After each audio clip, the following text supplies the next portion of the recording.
Well, good afternoon, everyone. Good to be with you here in Indianapolis. It's been a while since we've been here at church with all of you, and I haven't seen you since shutdown. Good to see you. Yeah. One of our refugees from ABC over there, Chad, and the class of COVID that we had last year. Anyway, it's kind of unusual. Everybody gets kind of scattered. Kids are in class, and others are talking over coffee. And here comes Mr. Kubik, getting closer so he can hear. Glad to see you again. I don't think I've seen you since December, except on a Zoom call. We pass in the night in the office anymore. You go in and nobody's there except for students, and go up there, and it's just the way it is with our operation over there. So anyway, I'm glad to be here with all of you again. Always good to be back home again in Indiana and in Indianapolis. The Creeches, actually, it was Lizzie that sent me an email and asked me. I had to look at the email twice. Who is this? She had your maiden name up there, and I said, I don't know this person. Anyway, then I figured it all out when she asked me to do a Bible study that it was Lizzie Creech, and so we were glad to come over and do this. I've got some glasses here. I guess these will work here. Could you get my good glasses out of the case? I forgot to bring my good ones up here. I was already late coming up here, but since your theme this weekend is on the family and kind of it was really good to see. Just do something like this for your young people, and Carnival tomorrow that you're going to do. I mean, really shut down COVID this past year. It's just, we've all been in kind of a COVID-induced coma. It seems like, with just everything changed, and so to do something like this weekend for your young people, it is great. So I've entitled my Bible study, my talk here this afternoon. I just want to talk about over a few things. We'll turn to the Bible, but really I just hope it's a conversation with you, because my title is Discipling the Next Generation. That's my discussion here, what I would like to talk about. Discipling the next generation, because every one of us here are either parents or grandparents, aunts and uncles, and really we all have a part in what is the future of the church, the next generation. I'd like for us to turn over to Deuteronomy chapter 6, a scripture that we know quite well, as my anchor thought here this afternoon. In Deuteronomy chapter 6, we have when I put it down here and said, we'll start here, I realized, we have a whole Bible study series, Sabbath school series on this, and I don't know, are you still doing Deuteronomy 6 here in Indianapolis? You had started that process using the Deuteronomy 6 method. Is that still going on, or is it going by you don't know? Nobody? Are you an elder here? Okay, yeah.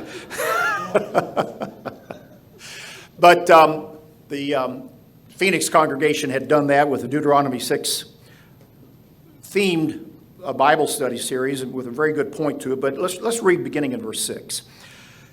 After the Shema, the famous passage of Scripture that is discussed here, God says through Moses, "These words which I command you today shall be in your heart." They have to be there, and we know through the new covenant that God's Spirit writes those words and the commandments and the teachings of God upon our heart. Verse 7, "You shall teach them diligently to your children, and shall talk of them when you sit in your house, when you walk by the way, when you lie down, and when you rise up. You shall bind them as a sign on your hand, and they shall be as frontlets between your eyes.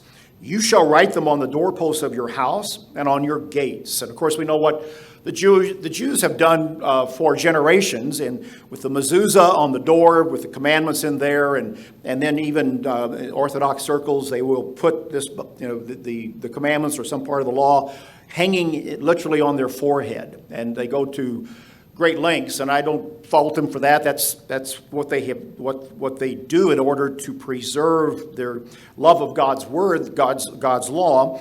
And yet these 3 verses pack a great deal of information and instruction and teaching here for us to think about when it comes to discipling the next generation. Discipling even ourselves and all of us working together, because this is kind of the heart and core of what we want to do in passing along to the next generation the truths of God, the way of life that we have come to know. Our mission in the United Church of God is to preach the gospel of Jesus Christ and the kingdom of God to all nations, to make disciples and to care for those disciples. And so that is our mission. And we tend to think of the larger evangelistic effort of the church with Beyond Today, magazine, television, other efforts of preaching the gospel, which is obviously important as well. But when we say that we are to make disciples, that certainly is just as important that we make the disciples of our next generation, of our children, and those that are here with us. In fact, if you want to really be honest, and we should be direct about this, I think our first mission field is our children. Our first mission field is our children, the next generation. And we should always keep that in mind and never lose sight of that. We've always had our Sabbath school programs, we've had our youth lessons, we've had our camps, which has done a great deal to pass along the truth. Ambassador College, Ambassador Bible College now for us. And we've always understood that. But the reality is that this is the children in our midst are the first mission field. You know, there are other churches and denominations that really don't put a lot of money into evangelism to the world. They just grow internally, organically. The Lutheran church is like that. All right, they have certain outreaches, but they don't. They just continue along organically with the weight of mass. While others are a bit more aggressive. We understand our commission to preach the gospel, but not to the neglect of the children. Now, it was really good to see Tony bring all the kids up here and put them on the first 2 rows here, those here today. And I know that there were probably other younger adults that weren't here today, but you got a lot of kids. And there's some that weren't here. I didn't see your grandchildren here, but knowing that they're part of it as well. You've got a lot of children here. And from just listening to the announcements, you've got a lot going on. You're seizing the opportunity. To be honest, this is not the reality in every United Church of God congregation. I think we know that. One of my friends reminded me the other day, what you've got there in Cincinnati, he said, with young adults and kids, this and that, and that's not always out there everywhere. And I said, yeah, I realize that. I understand that. And we sometimes forget that. But what you've got here is a blessing. And it is very, very good to see. And, you know, with the history that Debbie and I have with you here, it's very interesting just to look and see 30 years on, at least here, 39 years in Indiana.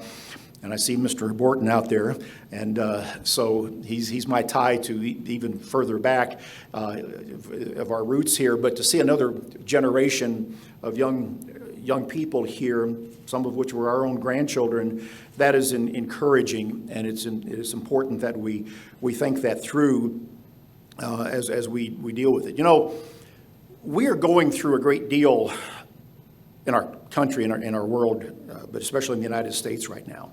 As I mentioned earlier about the COVID-induced coma that we seem to be struggling to break out of and deal with and think about. But when you look at what has happened just to the church, the impact of the last 10 months on the church, we're still dealing with that. I mean, the Sabbath services shut down. I mean, there are some of our congregations that have not met yet. Debbie was on a conference call with some ladies the other day for women's services, and one of the ladies from one of our California congregations, they still haven't met in person yet. Of course, they're in California. They have a lot of different restrictions out there, but they're a lot. Some have not yet been able to come back. I know Rob and Weber in San Diego. They have to meet right now they're meeting in the parking lot to conform with their laws. So my point is the impact upon the church and our traditions here. I mean, look at the Feast of Tabernacles, the way it was last year. All right? Have you thought that one through? I mean, just Zoom, and things had to be changed, like July, August, certain ones shut down, sites shut down, bring up some new ones in order to accommodate the feast. And then, we go and you had shortened services, no services, Zoom services, in-person services in some cases. And it was just a whole different atmosphere. We wound up still, Ryan and us at Co and our family going out to Oceanside. And we were walking the beach out in Oceanside running into people that were there, but they weren't meeting with us. They were keeping the feast. They had a big house rented and this and that. And I understand a certain COVID fears and restrictions. And you were listening to various things. And Ryan and I started thinking, we said, here's what we ought to do next year for the Feast of Tabernacles, Dad. Or did I say it to you? I think I probably said it to you. Let's go to Banff. Check into the Banff Springs Hotel, which is really a great hotel. And just zoom in services from wherever we want. And just go to the spa every day, go hiking in the mountains, nice restaurants. And we talked about that for about 5 minutes. And then I said, no, we're not going to do that. But you begin to think, wait a minute, the model maybe is it broken or is it just fractured? We have to think, we will think that through, we'll get through it, but I think we're just looking at the impact. No camps last year. We finally had our winter camp, and that was great. We hope that the summer we can get our camps back going on. But also just the impact on individuals, how we think about things. And when you look at what Matthew 24 talks about, the love of many growing cold. We always read that, but we didn't know exactly how that would go. So we must be vigilant. And as disciples, we've got to be ready when it comes to our children, our next generation, and understanding the pressures of all of this on top of the other pressures of just life and our families and some of the unique situations and trials that our families have to go through, even without COVID, but then this and the fears. I mean, I recognize that, there's some people we haven't seen in church since it shut down over in Cincinnati, and you wonder what's going on with them. You think about them, and you hope they're doing well. You pray for them, and where they may not be in your circle of acquaintances, you recognize that fear has made some inroads, and it's impacted how people are conducting themselves right now in the church. Fear of this virus. And so when you look at Deuteronomy 6, and we bring this back to our discipling our next generation, this does put the emphasis on the family unit. This is what was behind the Deuteronomy 6 Bible study classes that help to mentor families, parents, in teaching the children, exactly as it says here, because the setting here is primarily in the home. And that is what it says. But we also recognize that it's wider than that. But when you just look at what is said here, and you begin to formulate points of takeaway points, what does this mean?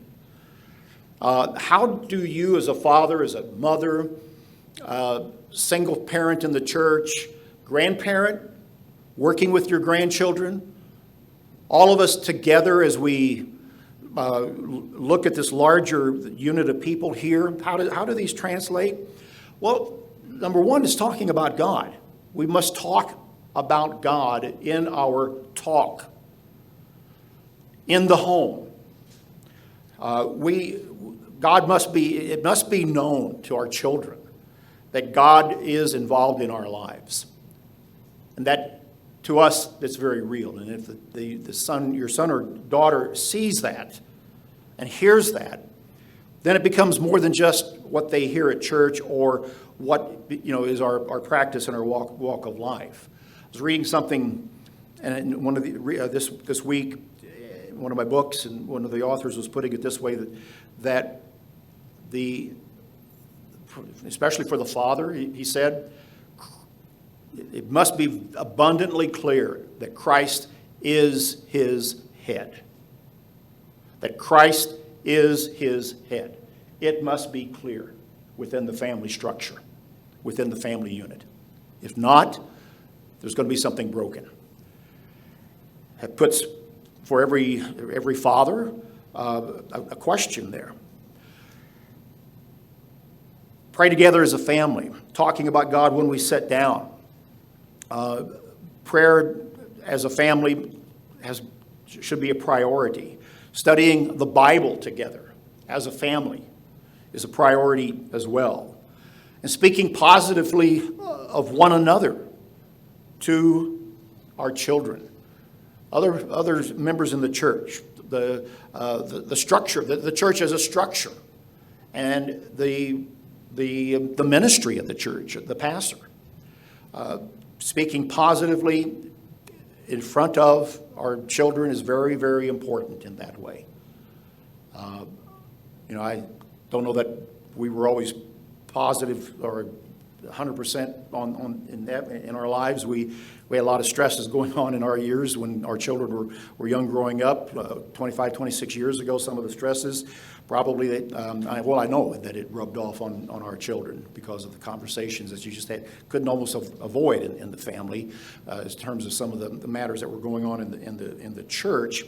And hopefully, some certain positive seeds were there. But the Deuteronomy 6 here is talking about how we speak within the family unit about God, about each other, how we talk to God, and how we teach our children to relate to God. And all of us need to create we can all create a checklist regarding that. But then if we take this out of the family into the larger church family, which is very important as well. I don't think Deuteronomy 6 and what the intent here is to just keep it as within the four walls of the house, as important as that is. The congregation does have a stake within the church as well. We all have a stake in what we are working with our children. And that involves a congregational commitment and responsibility. When those of you that some of you are sitting here and others are back doing other things right now, I realize, but think about who is here in let's just say the Indianapolis, Central Indiana congregation after all these years. All right? Why are you here? All right? I saw Mandy here, and she's probably back there in Sabbath school right now, but knowing David Cobb and his family, his mother and dad, as I did, knowing Mandy's parents as I have as well, there are two families. And, you look somewhere, someone in those families made a difference about them. You made a difference with your children, all right? Someone else made a difference with your children because of the congregational involvement, all right? I think of the McLeans, the Reese family that is there, all right? I see Jamie down here representing the Rush family. Somewhere along the line in our families and in our past, somebody put those seeds in there. A mother, a father, an aunt, an uncle, a grandparent, someone else in the congregation, all right? And then there's Booth and Burton over there, all right? Going back in any number of years. We're here, all of us, and I could name people from my past even further back than we want to remember. Someone put a thought there. Certainly my mother did. But other adults in the congregation who took an interest in me as well helped to keep me oriented to the church, to God, to this way of life, and to make the decisions when I came to the various crossroads in my life were here because someone up the line taught us. A lot of times that happened with the wider congregation, the wider family within the church. In other words, as I put it in a sermon about 3 or 4 years ago that I gave over in Cincinnati, someone knew my name. Somebody knew my name. I used the old line from Cheers, a place where everybody knows your name. Remember that sitcom that ran for a number of years? Everybody needs a place where everybody knows your name. When I was thinking about that, I looked up my notes from that, and the reason I gave that, there's some backstory to it, but in my life and in your life, someone knew my name. And that was important. And that helped make a difference, along with what my mother had instilled with me. You know, we have this phrase, it takes a village to raise a child. I forget who may have appropriated that through the recent years. It doesn't really matter who's appropriated it or for what reason. I think in the original version of it and intent, and they say it came from Africa, but there's truth there. It does take a village to raise our child, and it shouldn't be dismissed because there are a lot of practical things. When we bring this down to, again, some practical steps, what can you do? What should be done? Think about this. Well, let's think about summer camp. I mentioned that, and Josh mentioned the camp directors are busy working and hoping and planning for full camps of in-person camp programs this summer, planning some Bible studies. In a few weeks, maybe 6 weeks or so, Vic, the camp letter will go out announcing camp and asking people to make to make a donation. Oh, it went out yesterday. Okay, so coming soon to a mailbox near you will be a letter from the president with a return address envelope in there. Mail doesn't go out of that building without a return address envelope. I was talking to Tim Sipes the other day, walking through the warehouse. Tim's our warehouse manager and handles a lot of the mailing, and he was talking about something that was about to go out, or they ran short of envelopes on some mailing, and you don't send envelopes out, snail mail, without a return address envelope, because that means money. And we like to see that coming back in. But you're going to get this. What are you going to do with it? What can you do with it? If you may not have someone local that you would know to sponsor, which would be fine, but an anonymous or a donation to a general fund that would help in that way can be a very practical step to make in helping to send people to camp and help pay someone's way or sponsor someone from the local congregation. We started years ago the little camp you can do here. It's still going. I guess it was virtual last year, and hopefully this year it can be together. But in some way, I know when we were here in the early years of it, we had a lot of involvement in that. Many who did not have children directly involved. I see Helen Turner back there. She was there at Camp You Can Do, helping in some way with the crafts. It's a congregational effort. It's a congregational effort. You all know Bonnie Harrell. For years, Bonnie has been just a volunteer in so many different ways. But the camp program, for years and years, she kept going to the camp programs. She didn't have her children weren't there, no grandchildren, no blood relation to her there, but she loved God's children.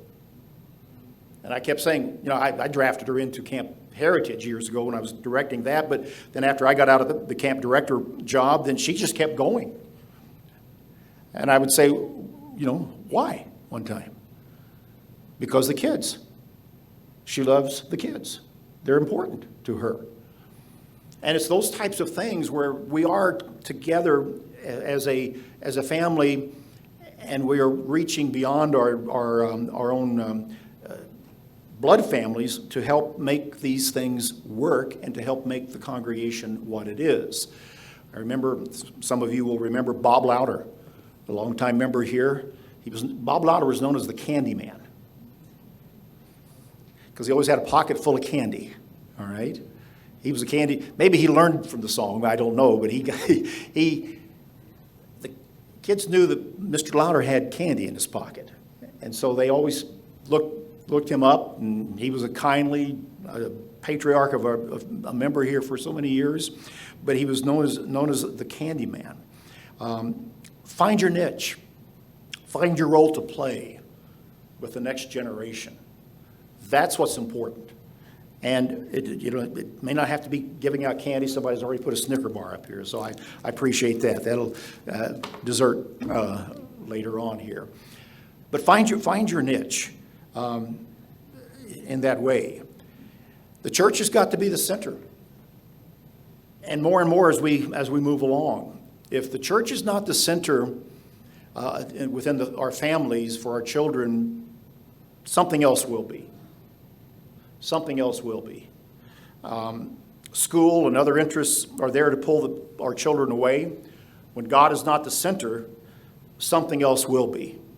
It just will. And I've watched it, and I've seen it play through the generations. And when that first step, it seems to be taken away from the church being the center to something else. In so many cases through the years, I could say it begins that first step almost to the road to perdition. And it becomes a long and winding road from that point. But school and this culture are there to pull our children away from us when God is not the center of our individual lives. And then as much as we make that into our family, then something else will be. And the children must see mom and dad as servants of Jesus Christ and nothing less. And that each of us has got to consider that. Now, just a sidebar for a moment, because this is always the question that comes up, and this is always the painful thing when we get into discussions like this and talk about our families and look at our children, look about the next generation. And we all obviously know that there are many that have come and gone through our families that are not with us, all right? And our children are not here, nor our grandchildren, but we are. You are. And, we go through these questions and, turn over to, if you will, to Jeremiah chapter 31. 2 years ago, we were in France for the feast, and it was there, as so many of our sites are, a lot of families units were there, and extended family units. And there was one couple that were there that none of their children are in the faith at this time. And after the feast, this one lady wrote a letter. She was actually a short blog article that came into us, and we put it, I think, on our UCG website. But since I was there at the feast with her in France, and I knew who she was, and I could identify with what she was saying, she was basically praising the families that were there and so glad for them. She actually did have joy that they were there intact, but her children weren't, and her husbands weren't. And she was sounding a kind of a plaintive note in a tasteful, proper way about not forgetting some of these things. And I've talked with her since then. She's continued to write, but she was bringing up a point. In Jeremiah 31 and verse 16, we see and know what it says here as God breaks into it. He says, refrain your voice from, verse 15, verse 15. Thus says the Lord, a voice was heard in Ramah, lamentation and bitter weeping, Rachel weeping for her children, refusing to be comforted for her children because they are no more. This is how God presented the fact that Israel was gone from the land, both Israel and Judah. And Rachel is the mother of Israel in this case. And she was the mother of Joseph, and therefore Ephraim and Manasseh, and literally Israel by the birthright blessing. But it also includes all of the children of Israel, weeping for them because they were no more. We weep for our children that are not a part of us, that are no longer in the church today. We do. I do. I think about it. You do, if your children are out there, and it's personal to us as well. So we all think about that, and we ask our questions. What do we do wrong? Why this? Why that? And you go through and you work through all these things, and you realize you can't beat yourself up forever. And you rejoice when you see intact families and all that are there. Verse 16, God says, refrain your voice from weeping, your eyes from tears, for your work shall be rewarded, says the Lord. Your efforts will be rewarded. And that is a promise for all of us to keep working at our children. And if our children grow up, they don't remain with the faith, don't take that personally as personal failure, all right? Encourage all of us together to continue working with the ones that are here. Again, our primary mission field. And begin to pray for them, serve them as we can, do what one can to know their name, to identify with them. Your reward, you will be rewarded, God says. They shall come back from the land of the enemy. There is hope in your future, says the Lord, that your children shall come back to their own border. That's a promise. And I often tell people that who are, questioning and wondering and, sad. That is a promise. All right? So I take that as a promise in my family, our family. You should in yours. And we all should collectively. If we were to look at the names of those that are not here, I mentioned a few names just now, and those of us who have been around here for 30 plus years, 40 years, we know families and names and that have come and gone through the church in our experience in the Indianapolis area and Lafayette area. And where are they? What are they doing? Is God done with them? I don't think so. We have to lay that as a prayer there before God and expect that this is a promise that we can claim and take meaning away from that. There are lost connections, and there sometimes are broken generations. But that doesn't mean that the whole story is yet finished. And let's pray about that. But then let's work with those that are in front of us and do our best to keep the heritage that we do have right now, because our primary mission field is our children. We should be discipling that next generation. 2 Timothy chapter 1 gives us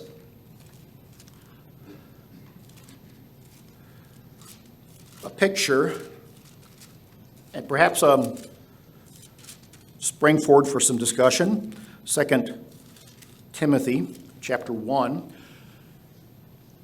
and in verse 5, the story of this minister named Timothy, who is an important person in the story of the New Testament church. Let's just read verse 5 here. Paul writes to him. Timothy's the pastor of the church at Ephesus. Two of these epistles, what we call the pastoral epistles, Paul addresses Timothy and points some practical information about how to be a church pastor. But in verse 5, a little bit of background. He says, when I call to remembrance the genuine faith that is in you, which dwelt first in your grandmother Lois and your mother Eunice, and I am persuaded is in you also. 3 generations, a grandmother, a mother, and Timothy. Back in Acts 16 is where you see the story of Timothy being drafted by Paul into the ministry as he goes through Lystra and Derbe in Acts 16 verse 1 and 2 there. He takes Timothy, but Timothy has a Greek father who's his mother and grandmother obviously must be Jewish, and so it's a mixed marriage religious-wise. And the Greek father, we don't know his name, we just know that he had a Greek father. Timothy then had to be circumcised. Then Paul takes him with him, and he mentors him in the ministry, and it goes on here. And so here's the setting. Paul references his grandmother, Lois, and his mother, Eunice. And Paul doesn't mention himself here. And neither does he mention his father. But you have to realize that Timothy would have gotten something from his father, too. Maybe not a love of the truth, but for Timothy to be the kind of man that could be then taken and mentored to be a minister, I don't think that his Greek father was just a reprobate.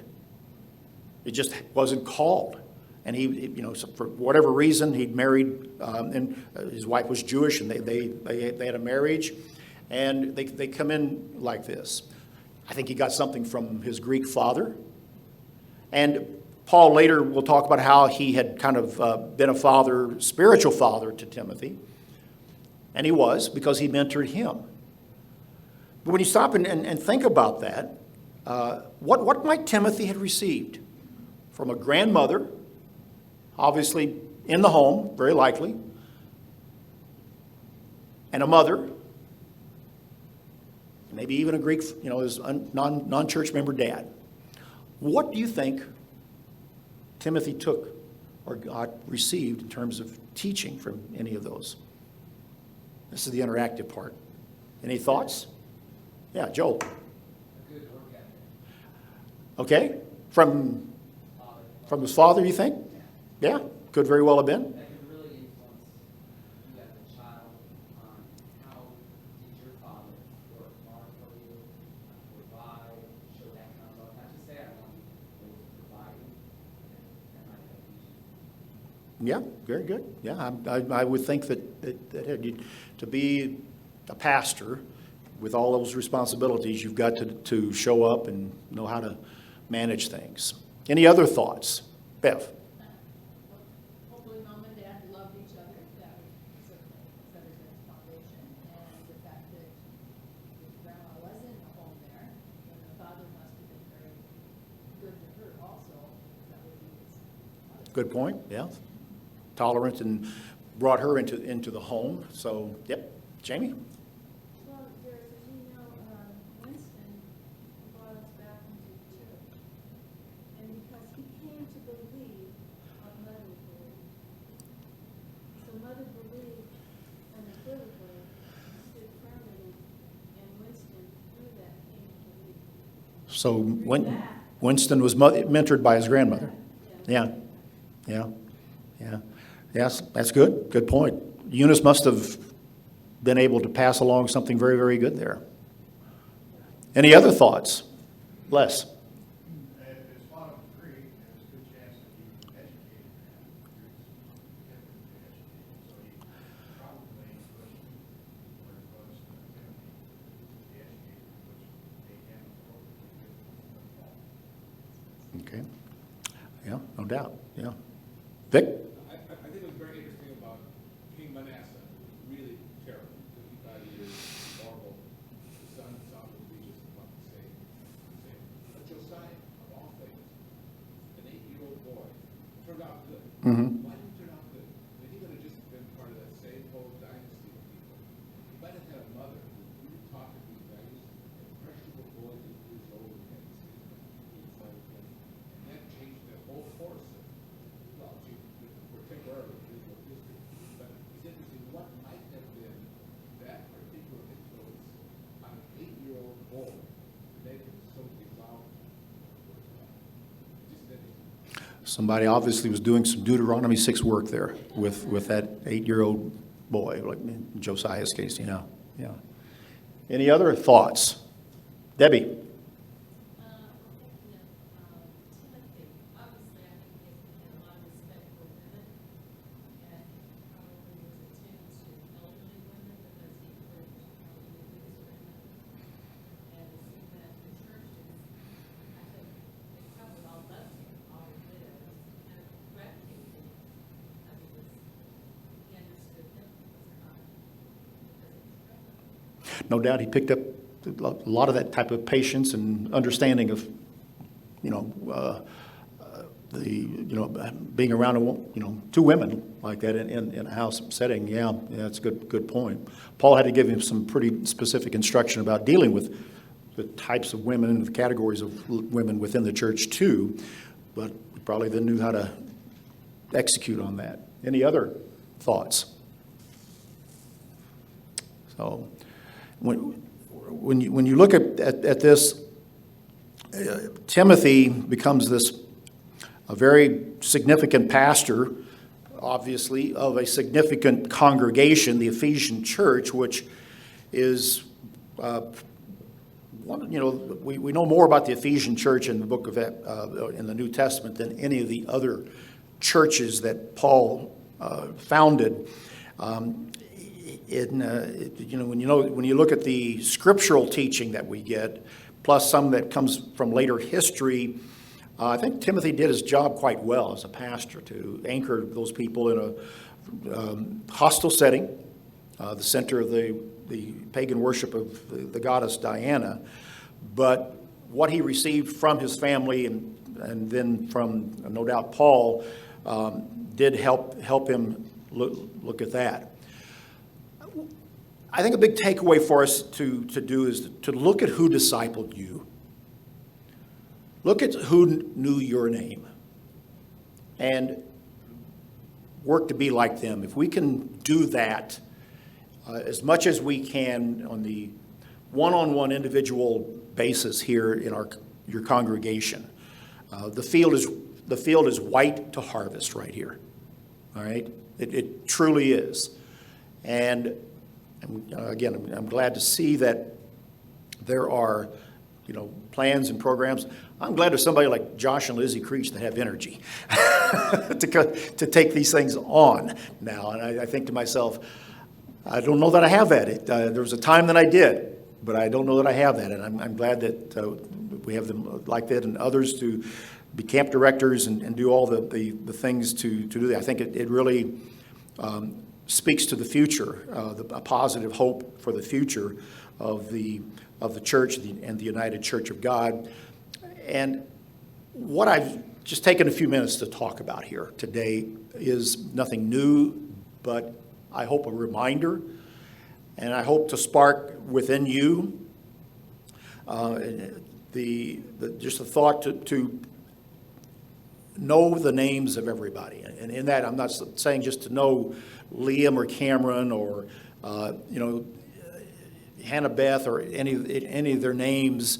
Know that too, but take an interest and go take that extra step with all of them and with each other, because this is what's going to be needed to get us through these times. I don't have to tell you we're in some very, very difficult times. It's uncharted water in some ways. I think a lot about it, and I know that you do as well. If you look at the prophetic indicators, some of the prophetic indicators that the Bible tells us about, in Daniel 12:7, Daniel was told about the time when the power of the holy people will be shattered. That's not just talking about the preaching of the gospel. Our power is God's Spirit within us. And there can be that shattering can take different forms. You separate God's people, that shatters, that divides, and keep us from coming together. All right? I'll be real blunt. You keep wearing these crazy things, as I think it was Dennis Prager was saying, we're having to hide the very image of God through our countenance from one another. Smiles, you don't know if we're smiling or frowning at each other. And then you have to, what'd you say? Because we're muffling and those of us with our ears, our hearing already going, we're having a harder time. But this is having an impact on people. The power of the holy people being shattered is something that is talked about. We have to be alert and aware and seek to counter that. Where it says, Matthew 24, the love of many growing cold. And then later on there, toward the end of Matthew 24, talks about the servants kind of beating up on one another. I look at that and say, well, they're kind of grinding on one another. Get on each other's nerves. It must be what it's describing. Pouring sand into the gears of relationships. But that's what Jesus said will happen. And they'll start to smite one another. And that's just before they all go to sleep with the 10 virgins. You look at the prophetic indicators that we have about the time of the end and the church especially. And that should be something that we focus on. so that we make sure that we don't let that creep in. And we're doing all that we can, because that's what's happening. Our world is shattering. We're at a divide, and it is bigger than it was during the Civil War. I don't see any way to bring it back. I mean, I know that's negative. I guess I'm watching too many other news sources or thinking about it, but I don't see it coming. We are deeply divided in America right now. And we've got to be very careful to keep that out of the church and not happening to us, because the path forward and for our families is together.